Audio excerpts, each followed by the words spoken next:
Hi, everyone, and thank you for joining us tonight for our webinar, Say Goodbye to Surgical Delays, 3 Secrets of a Happy and Efficient O.R. My name is Mark Miller, and I'm part of the Wenzel Spine team, and you'll also see Kristen Adams, Brian Bouillon, who are part of the Wenzel Spine team, and then Adam Ross from Safe Orthopaedics, as well as Dr. Daniel Peterson and Dr. Isador Lieberman with us tonight. We're very pleased to have both of them joining us. I think that we've got some great content that everyone will learn from and hopefully walk away with some excellent ideas. So I'll start with who is Wenzel. Wenzel Spine is a spinal diagnostics and implant technology manufacturer. We're based in Austin, Texas. We're creators of the unique Verilift LX interbody solution. We have a unique procedure called the S-Lift, or standalone lumbar interbody fusion device. We also have partnered with Safe Orthopaedics in 2022. We're proud of our device record. We've got 21,000 devices implanted in over 11,000 patients treated, 300 plus surgeon users. And with all of those cases and numbers, we've had 0 mechanical failures. So it's a quality record that we're very proud of. With that, I'll turn it over to Adam Ross, who will introduce Safe Orthopaedics. Thank you, Mark. So a little color on who Safe Orthopaedics are for those of you that aren't aware.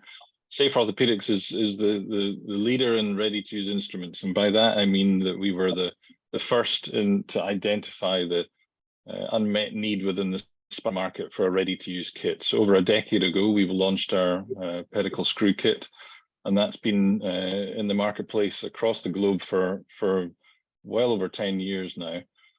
We've added to that kit and refined that kit as we've gone along and worked with many partners across the globe, across all continents. Over 16,000 kits sold now, and an equal number of patients treated successfully. We reckon we've got around 50, possibly 60. It's a bit of a debatable number internally, but we've got about around 50 surgeons who are regularly using our products now. And as I say, we've been in the market globally for over 10 years, and that includes in the US market. Maybe if you could go to the next slide, Kristen, I'll introduce Dr. Lieberman, because Dr. Lieberman was one of the early adopters with our products in the US. Dr. Lieberman from the Texas Back Institute in Frisco in Texas has joined us tonight to share with us his experience with our products. He has, I think, by our reckoning, around 70 cases now with our products. He is orthopedic fellowship trained, originally from Toronto, spent time in England as well, managed to survive that and head back to the US, and has also set up some charitable work in Uganda as well, doing spine work. So Dr. Lieberman is well respected, and I'm delighted to say that he uses our products and has done for some time, and has kindly offered to share with us his experience tonight. And Dr. Peterson, I think Brian will introduce, is at the other end of the experience scale. Yeah, no, thank you so much, everybody, for joining the call. My name is Brian Bouillon, and I do have the pleasure of introducing Dr. Daniel Peterson. We wouldn't, as an Austin company, we love to, have some of our Austin surgeons around that are supporting us and being a part of our program. Dr. Peterson did his training at the University of Texas Health Science Center. Currently, he's with a group, Austin Neurosurgeons, and he's been fairly prolific in the, Austin area with a number of, clinical trials, ranging from some of the earlier artificial discs with LER, Set Point Medical, Synergy Spine, and therapeutics. So, Dr. Peterson is always looking to gain efficiency in the OR, but like many surgeons, he's looking to, make sure that, his team is operating very efficiently. And so we're very lucky to have him on the phone call today to tell us a little bit about his experiences as a new user. And without further ado, we'll turn it over to the rest of folks. Just a couple of housekeeping notes. Here are some disclosures for those. These are the disclosures for Dr. Lieberman and Dr. Peterson. and we can move on from here. So I'm going to kick off the 3 secrets of a happy and efficient OR, which I think we're all needing more of in our daily life, as busy as we are.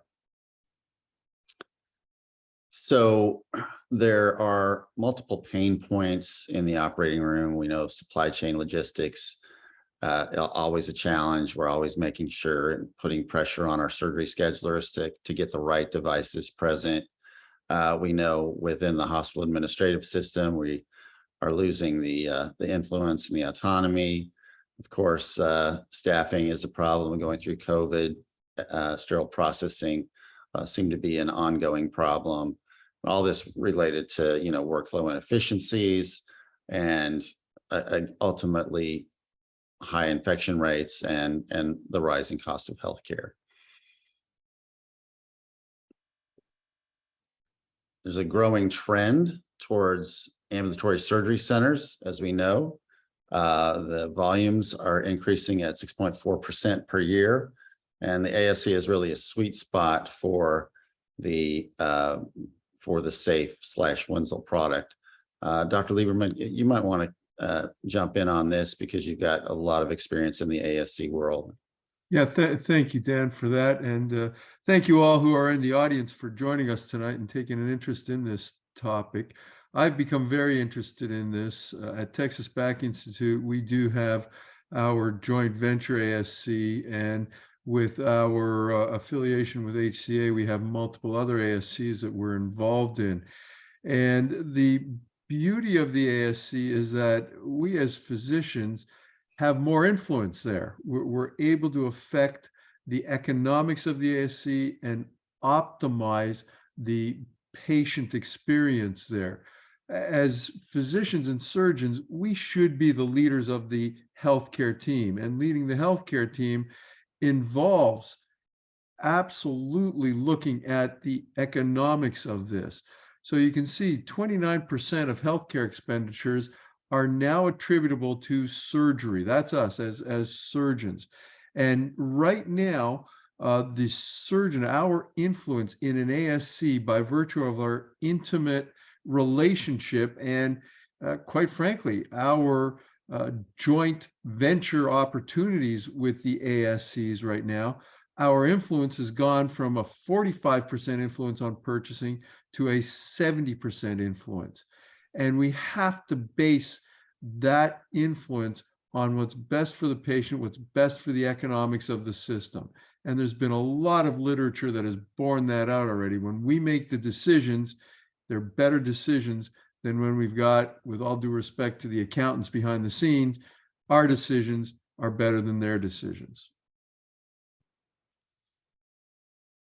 So I'm going to kick off secret number 1, say goodbye to the status quo. The cost of the status quo is, as we know, relatively exorbitant. The percent of instruments processed versus those actually used is kind of absurd. And we know that we're seeing, continued reprocessing of implants that don't get utilized.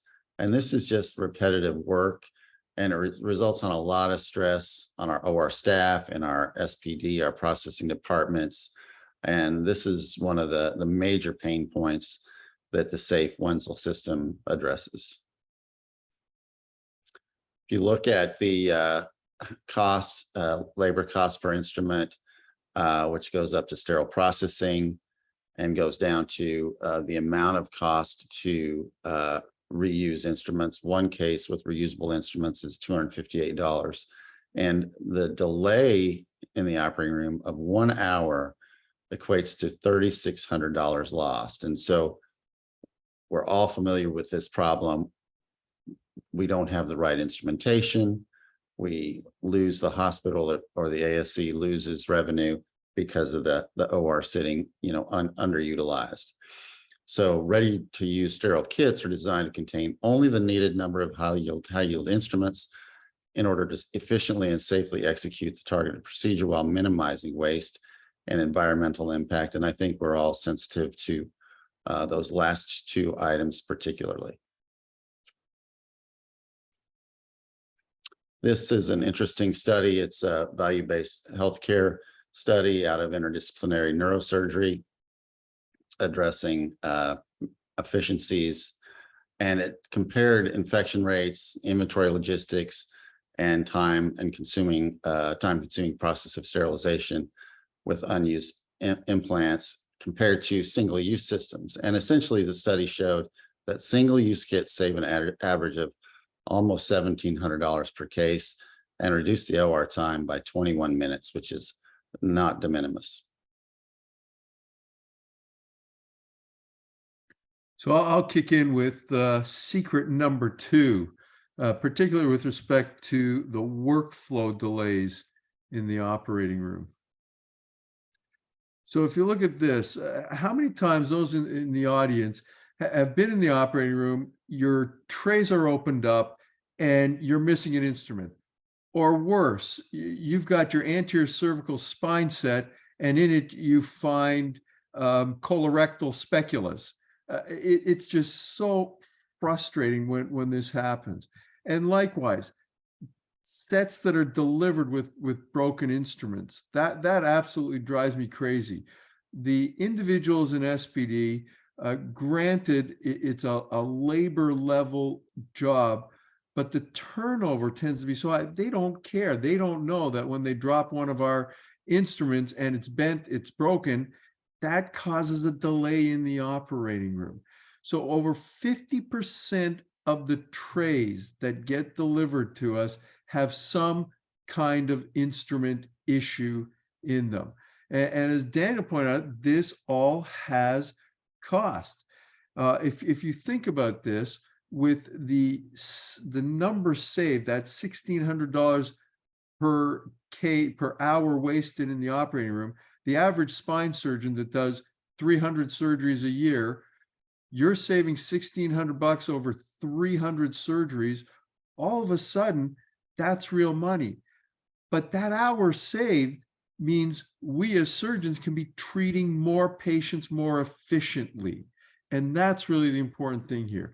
So you can see there is over 30% of the cases that I have to open up another tray or request something else.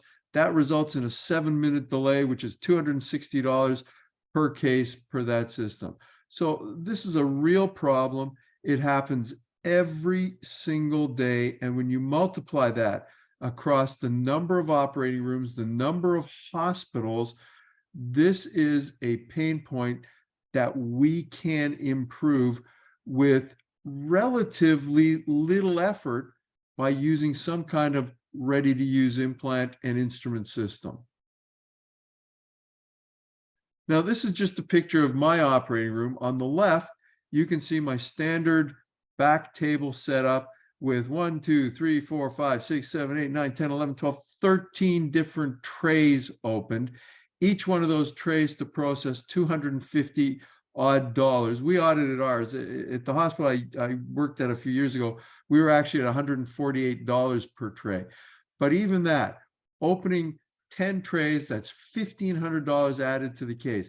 On the right is the typical safe orthopedic. This was a 4-level case I was doing. You can see the instruments and implants are opened, and that's all we need. 10 trays completely disappeared. So secret number 2, the ready-to-use kits reduce the reprocessing logistics. They can be optimized for what I do, the exact instruments I need. Do I need a compressor and distractor in every kit? No, probably not. Do I need the different clamps in every kit? No. The screw sizes, we don't have to open a screw caddy with 200 screws that need to be reprocessed each time. So all of these things can be optimized for the surgical event and for the surgeon. And the instruments and implants, they're always ready, always sterile, and it just improves the OR efficiency for us.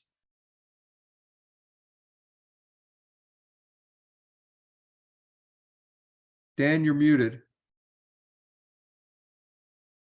I was coughing. Say goodbye to avoidable risk, secret number 3. So surgical site infections represent 22% of all healthcare associated infections. The incidence of SSIs in surgery, inpatient surgery, is 1 to 5%, which accounts to up to 280,000 cases per year. Improperly reprocessed instruments are a significant contributor. And I think all of us have opened up a set and we pull out a kerosene and there's somebody else's bone stuck in the toe of the kerosene or the Lexel. And that is a real frustration. We even see that with some of the reprocessed, screw sets in my experience, where, the reprocessing hasn't been done adequately. The direct cost of managing an SSI averages up to $20,000 in other types of surgical procedures. And so ultimately, we know that reusable instruments contribute significantly to SSIs, and that's a substantial portion of healthcare associated infections and therefore costs. Additionally, we're all familiar with that central core that looks crazy. This system reduces that inventory burden. It improves the supply chain obstacles. It reduces the sterile processing of instruments, improves sterility of all of our implants. We know when they arrive, they're going to be sterile. The tracking and invoicing is precise. It simplifies room turnover and obviously inventory management and storage costs. So this system takes away so many pain points across the continuum of spinal implants. It's very impressive. So ready to use sterile kits help us overcome all these challenges, including the cleaning issues, including the stocking issues, the sterility issues, and basically alleviate all of those challenges that we face on a regular basis with these reprocessed systems.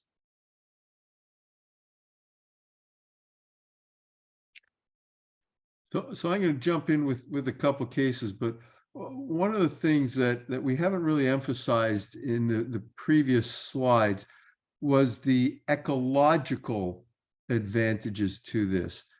And people don't realize how much water it takes, how much electricity it takes, and the detergents that are used to reprocess our equipment. All of that stuff carries with it an ecological burden. And I don't remember the exact number, but it's something like 6 swimming pools full of water, or running your air conditioner for a full month to sterilize enough stuff for one surgical intervention. So if you think about that, and if you think, where do all those detergents eventually go? They're getting down, flushed into some drain somewhere. So all of that stuff also has to come into account. And this is where the single-use, ready-to-use instruments really has benefits in the hospital and outside the hospital. So Kristen, can we move to some of the cases? Yes. Good, perfect. So this is the first case. This is a typical case, 44-year young female. Do you want to put it into the screen mode, Kristen, so it comes up the full thing? Yes. The bottom, I think. There we go. Okay, just advance it. Keep going, keep going. Right there. Good.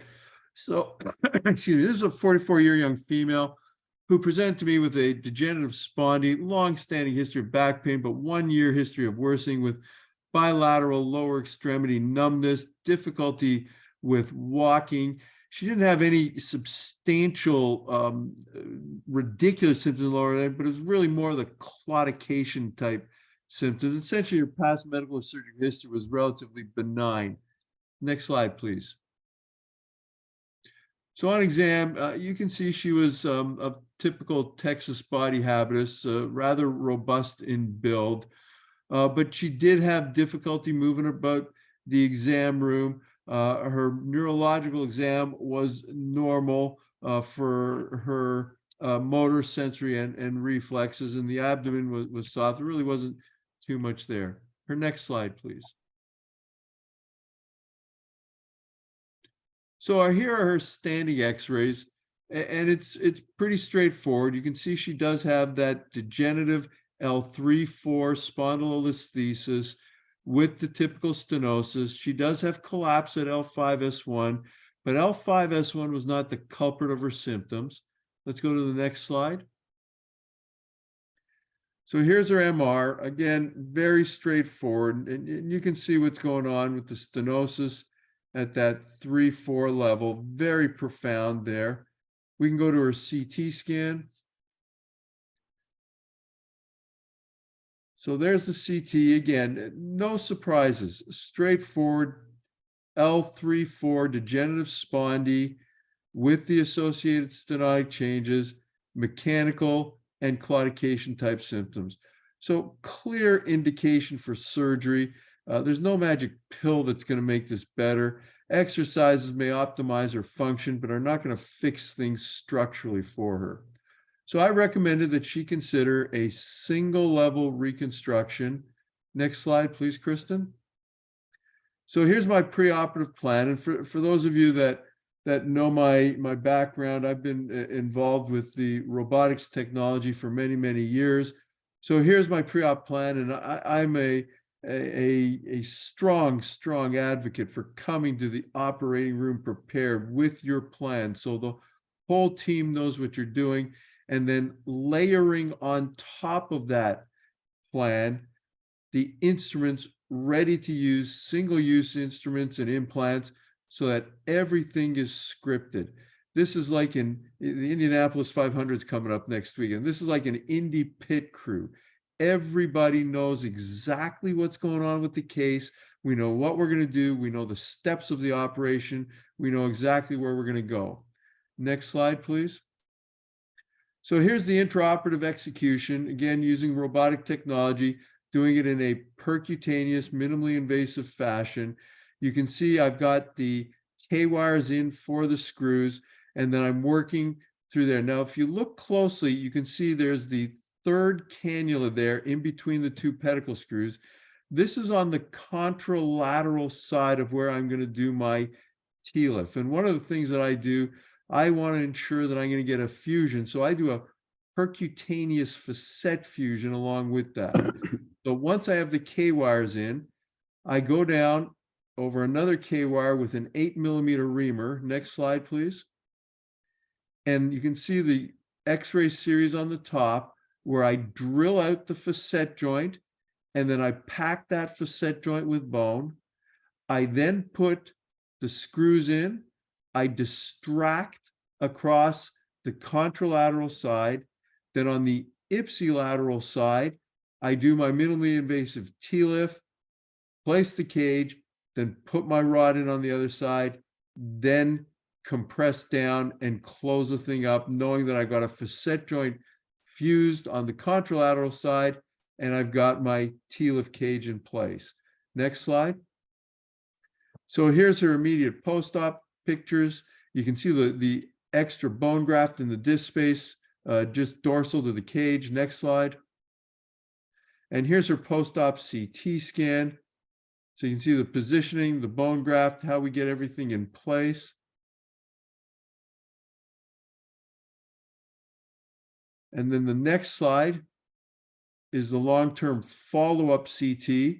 So you can see the fusion, the middle picture, you can see on that contralateral facet, the drill hole and the bone graft packed into it. And then the next slide is her long-term follow-up, and she's out 3 years. She's done exceptionally well with this, all done in a less invasive fashion with single-use, ready-to-use instruments.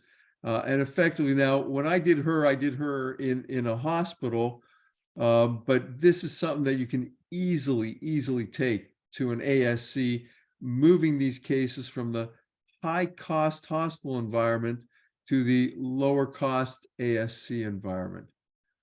So I don't know, maybe we can open it up. Kristen, do you have the chat going on this as well? I don't know if anyone has any questions, or Dan, do you have any comments about this case?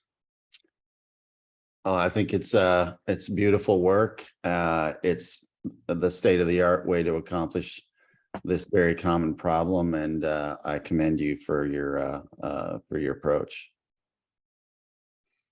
Good, thank you. I appreciate the kind comments there. Kristen, were there any comments from the audience about it? I do not see anything in the chat. So if there are comments, you can put them in the chat and we will address those questions there. All right, so let's move on to the other case that I wanted to show. So this is now getting a little more complex. This is a 57-year young female, again, of robust body habitus, and please don't think of that as a reflection of my practice. I live in Texas, and everything is bigger in Texas. But she was exceptionally osteoporotic as well. And she came to me initially with an L5 compression fracture. So in 2018, I did a kyphoplasty on her, which alleviated her pain. Let's go to the next slide, and let's go to the next one after that. So here she was when she came back a little while later with progressive pain, and I did the vertebral augmentation at L5, and it helped, but you can see she's got that listhesis of L4 and L5, and by virtue of the compression fracture, she did have an element of stenosis at that level. So she really struggled and was not doing well with just the kyphoplasty. But again, looking at her body habitus and the quality of her bone, I just was not confident as to how I'm going to help her better. Just doing a decompression, I think, would have committed her to a lot more grief. Doing some kind of lumbar reconstruction with cages and screws also carries with it substantial risk. So we kind of tided her along a bit. Let's go to the next slide. And I treated her with some Forteo. And yeah, her bones did get a little stronger, but you can see the progression of her x-rays from August 2018 to June 2019. She's still coronally imbalanced. She's still got this terrible pain. Next slide there. So here's now what she looks like in 2021 when she finally said, okay, I've had enough. And her bone density did actually improve. It wasn't great, but it was better than when we started with treating her with the Forteo. But I was still really concerned, and I certainly did not want to do a large deformity procedure on her. And I wanted to limit the surgical intervention to symptom-specific surgery. And her problem was the stenosis, the claudication that was going on there. But my big concern was decompressing her alone is going to leave her with substantial instability at that level, especially with the big pendulous abdomen carrying it forward, and the listhesis she already has of L4 on L5. So let's go to the next slide. So here's her CT scan. You can see her coming down. You'll see the stenosis in 3, 2, there we go. So sorry, it whipped by fast, but I think the next slide is the sagittal CT. That'll show, or yeah, there we go. So go back, just let it run a few more times on that one. This is actually her MR. Go back to the, click on the, advance it again one more time, Kristen, sorry. So on the left panel, click at the bottom, yeah, click to start there. So there you can see how much stenosis she had at the disc level and then in the L5-S1 foramen. So let's go to the next slide. So here's my preoperative plan for her. Her bone strength had improved. I wanted to ensure that I was not going to destabilize her. I wanted to do something in a less invasive fashion. I wanted to make sure that she doesn't develop an adjacent segment collapse. So I planned for a vertebral augmentation at the L3, I plan for screws in L4 and S1 done percutaneously, and then a mini open decompression to alleviate the nerve compression and the stenosis. Next slide. So here's what we ended up doing intraoperatively. Again, the vertebral augmentation above, using the single-use, ready-to-use screws. And here's another advantage. Even in these large body habitus individuals, we can use these screws, get them down into the right position, lock things in place. And even though it's percutaneous, I can still cement these screws by virtue of the fenestrations in the screw and the cement kit that Safe Orthopaedics applies. So you can see I've got cement in the sacral ala, I've got cement in the L4 vertebral body, augmented L3, and then through a midline approach, I then decompressed to get everything cleaned up for her. The next slide. And here's her longer term follow-up. This is 3 months out. And the next slide. And here's her VAS scores and her ODI scores. And you can see the substantial improvement in her visual analog scales and the improvement in her Oswestry Disability Index at the 3-month follow-up. She's now a couple years out. I saw her actually, but 2 months ago, I remember, and she's doing real well, and everything has held up. And again, using single-use instruments, taking it a step further with the percutaneous approach, cementing them, and then using other approaches to achieve the symptom-specific results by decompressing her. So again, any comments from the chat room? Yep. Yes, we do have a question, and I can go back if you want me to, but a question came in. The lumbar cage of the first case, was this also with ready-to-use instruments? No, it was not. We did not have Safe Orthopaedics TLIF equipment at that point in time. So that was used with one of the other competitive cages. Okay. I shouldn't And use the word competitive. One of the other supplied cages. Exactly. And then another question came in, arguing this with a VAT committee as the surgeon champion must be quite different from quote unquote traditional implants. What have you found is the most impactful arguments to gain approval, knowing some of these arguments are going to be very different from their traditional considerations? $3,600 per hour saved in the operating room, $254 saved per case per tray that has to be reprocessed. Every 40% of the trays that come up to my operating room have something wrong with them, which comes out to a 7-minute delay on average, which costs $150 per delay. All of those things I found is very valuable. Now, I have the privilege of working at a facility that's been very supportive, and the CEO of our facility is very amenable to this. He likes listening to this kind of stuff. So you just have to open up the dialogue with them. And as soon as you tell the CEO or the CFO or the supply chain manager in that order that you're going to save them money, they will listen to it. Awesome. Dan, do you have any comments on that question? No, I think you're spot on. It's that's what they listen to is the dollar sign, and that's how they get promoted to the next job. So if you can help them save money, you can help them advance their career, and that's their sweet spot. Yeah, exactly.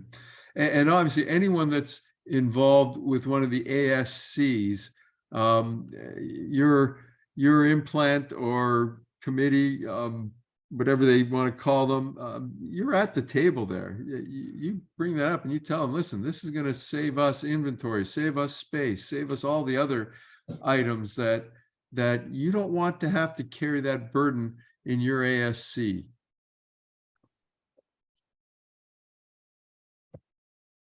Dan, any comments about that osteoporotic case that I showed? I'm glad I know where to send my patients now. That's my main comment. I was hoping that wouldn't come across that way. No, it's a beautiful case. Very challenging case. Again, done, extremely elegantly with, all the tools that you can utilize in the bag and very, very impressive. All right. So Kristen, why don't we go to that last slide? So yeah. So over the years, I've done, I think we're over 70 cases now with the Safe Ortho products. It was very interesting. I got involved many, many years ago with it when the concept was first being developed. I did the first few cases in the US, and then Safe Orthopaedics decided to concentrate their efforts in Europe and sort of pulled back out of the US for, I guess it was 2 years prior to the pandemic. And then the pandemic hit. So 3 years it was radio silent, and I didn't do any cases. And then 2021 started. 2022 was sort of the banner year where I probably had 35 to 40 cases that year. And this year, I'm probably on track for the same thing. I do a lot of revision surgery, so I don't see many 1 and 2 level cases. And that's really the sweet spot for the Safe Ortho implants as they are in existence today. 1 level, 2 level PERC cases done in an ASC. This is where you're going to want these implants. But a few of the things that I've learned over the experience, the mechanisms in the towers, they're polycarbonate towers. As an orthopedist, we're just forceful. That's all. If it doesn't go, use a hammer. If it still doesn't go, use a bigger hammer. Well, don't use a hammer with this implant system. This is a finesse system. It's not a brute strength system. So just remember that. As I mentioned earlier, I am a huge advocate of preoperative planning. So I use one of the commercially available planning software tools out there, and I position the screws exactly where I want them to be positioned. Now, one of the things to remember is you don't want the tulip abutting up on the facet joint. So go out with your trajectory a lot wider. So one, you're protecting that proximal facet joint, the cephalad facet joint. You're not violating it with the pedicle screw. And 2, when you're trying to take the towers off of the Safe Ortho tulips, they come off easily, because if you put them in too tight against the facet joint, it can be a struggle to take them off. And again, that's a reflection of preoperative planning. One of the things that I have not been happy with any of our percutaneous screw systems that are out there. And I've used the other manufacturers' systems. I've got experience with pretty close to all of them. I'm sure there's some I haven't used. But we still don't have a good way to compress and distract when you're doing something percutaneously. So if you're doing it percutaneously, again, preoperatively plan and contour your rods really well. Look at your pre-op x-ray, look at the intra-op x-ray where the screw heads are, and then contour your rod so that you are not stressing the polyaxial tulip head to get the rod to sit flush in that tulip. So real important technical detail. We don't have a good way to compress, distract, so you really have to rely on your rod contouring. And when you're contouring the rod, look at your pre-op x-rays, your intra-op x-rays, look at the way the screw tulips are lying, and contour the rod so it just falls into place and you're not stressing it to get it to sit in the tulip flush. the biggest thing for me is the efficiency of the room turnover. I have the privilege of working with a great operating room team. I've got 2 scrub techs that have been with me forever, and they tag team back and forth. When one takes a break, I don't even know who's beside me. It's seamless. But I really rely on their opinion, and they absolutely love this. Their backs love this, their feet love this because they don't have to schlep and lug all these big trays. They open things up. At the end of the case, they're done. They wrap up the tray and it's out, and they're setting up the next room. It's to the point now where our turnover is so efficient that I barely have time to speak to the family, dictate, do a pit stop in the men's room, and then get back in because they're already ready for me with the next case. So it's a huge, huge advantage of that. And you've heard all the other cost savings and economical stuff of the ready-to-use implants. But those are the things that I've learned over the last, it's probably 5 continuous years of use, but over a 10-year span from when I first started with the hiatus for the pandemic and Safe Ortho pulling out of the US and then coming back in. Dan, how about your experience up to now with the implants? Yeah, I think, your point about the towers being polycarbonate and not being as, maybe as durable as we're used to. It takes a little more subtlety and nuance when we're placing the screws. But it's, I like what you showed case-wise. It demonstrates that you don't just have to use these on thin people with readily accessible pedicles, that you can actually use these tools on, bigger folks. And of course, our population seems to be ever expanding. I think the other thing that really drew me to the system from the get-go when I met with Adam is the whole ecological approach to the operating room. I mean, you do a carpal tunnel and there's 6 enormous, garbage bags full of trash for a 1-inch incision at most of the places where we work. And I just love the fact that, you've got the prepackaged screws and rods. You only select the ones that you're going to use, and you really, really limit the ecological impact to the operating room. And it's baby steps and incremental, but I think it's the right direction for us to go from a macro perspective. Yeah, all great comments, all comments that I support.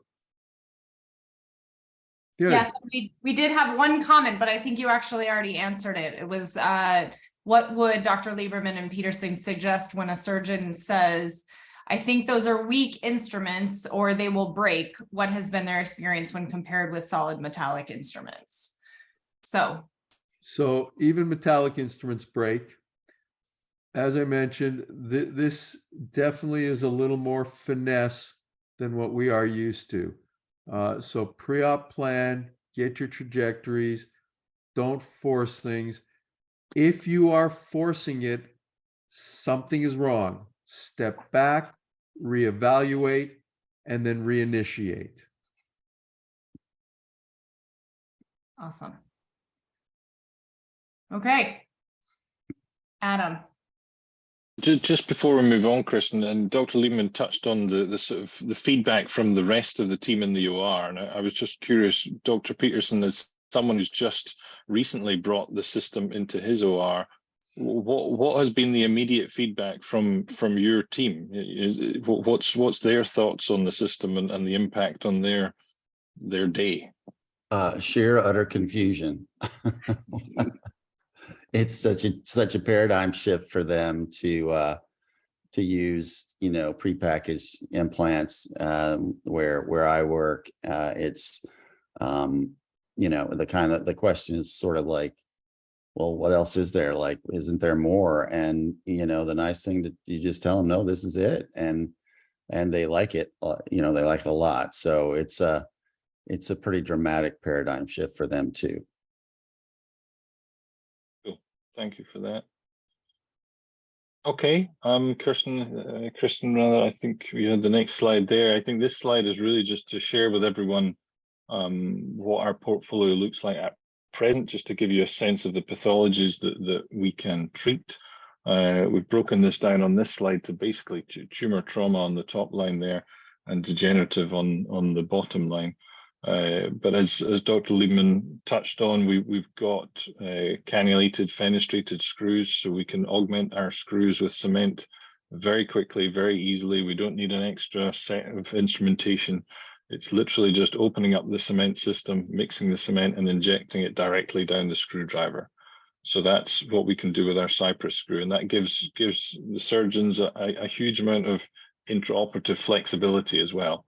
They can go into the OR knowing that if the purchase on that screw doesn't feel quite good enough, then they can augment with some cement as needed.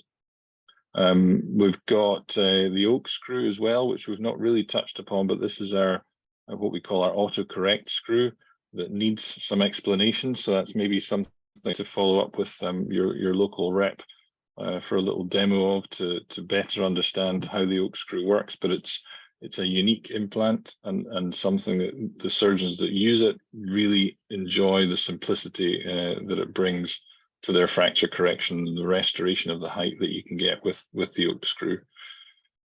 We also have lumbar cages, we have cervical cages, and we have various bits and pieces in the pipeline that are all top secret, but are coming your way soon. So that's the portfolio as it stands just now.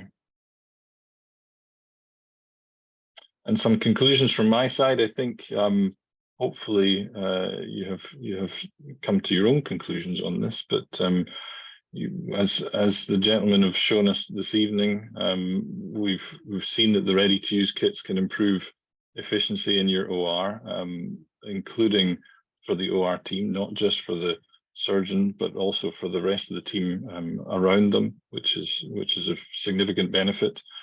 The reduction of surgical site infections is a key element that we can have an impact on. Inventory management suddenly becomes much more simple, much easier for everyone involved. And a lot of this is really about convenience and making sure that what's needed is there when you need it. Economically beneficial as well. We know that contrary to how it may feel when you're using a ready-to-use kit, actually, if you take the macro view and look at the big picture, these kits are much better for the environment and for the economics of the hospital as well as a whole. And just the general point is that this is reducing the burden. Using these ready-to-use kits reduces the burden on the supply processing cycle and reducing the number of steps within that cycle and simplifying that process.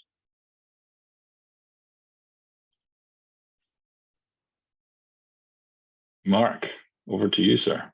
Yeah, so I just want to say thank you to everyone who took time tonight to join us. I hope that you walk away with some things to think about and some opportunities that you'd like to further discuss. And I want to say thank you to Dr. Lieberman and Dr. Peterson for making time to join us tonight. We really appreciate hearing from your experience, and I think that it was really beneficial and informative. And if anyone on the call would like to book a peer-to-peer phone call with Dr. Lieberman or Dr. Peterson, you can email Kristen Adams, which her email address is kadams@wenzelspine.com, but you also will receive a follow-up email after this webinar. And so you're welcome to just respond to that email. You can also book a demo of our ready-to-use instruments and implant sets, and we will get in touch with you and be happy to make sure that we answer all of your questions and show you how everything works. Lastly, you can attend our upcoming master's course in September. It's in Austin, Texas, and we'll be happy to show everything there. So again, reply to the email and you can respond in any of those ways. If there's nothing else, I just want to say again, thank you very much for making time to join us. And we hope to hear from you soon. Thank you. Thank you, everyone, for joining. Appreciate it. Thank you all. Have a great evening, everybody. Goodbye. Bye. Thanks, everyone.